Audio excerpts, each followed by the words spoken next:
महागणेशाय नमः। ॐ श्री महागणेशाय नमः।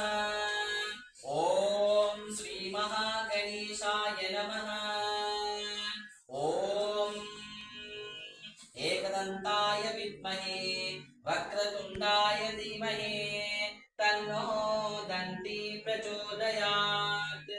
ॐ एकदन्ताय विद्महे वक्रतुण्डाय धीमहि तन्नो दन्ती प्रचोदयात्।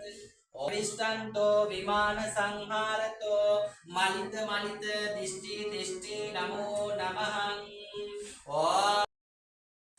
ॐ श्री महाविघ्नेश्वर अष्टोत्तरम्। ॐ विनायकाय नमः। ॐ विघ्नराजाय नमः। ॐ गौरीपुत्राय नमः। ॐ गणेश्वराय नमः। ॐ स्कन्दाग्रजाय नमः।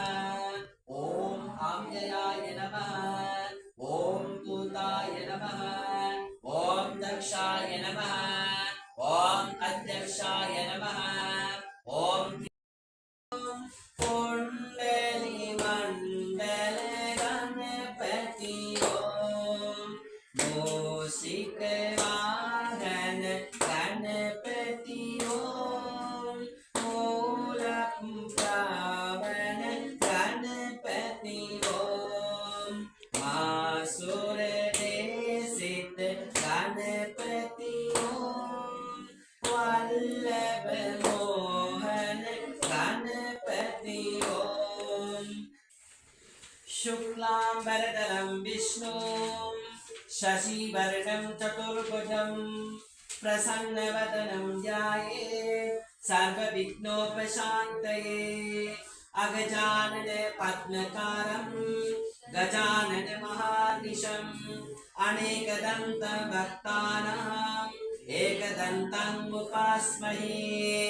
सकुङ्कुमविलेपना मलिकचुम्बिकस्तुलिकां समस्तहसितेक्षाणां ससरचापपाशाङ्कुशाम् अशेषजागमोहिनी मासं गणपतिमभिवन्दे मानसे राजहंसं विविधमणिमयोख्या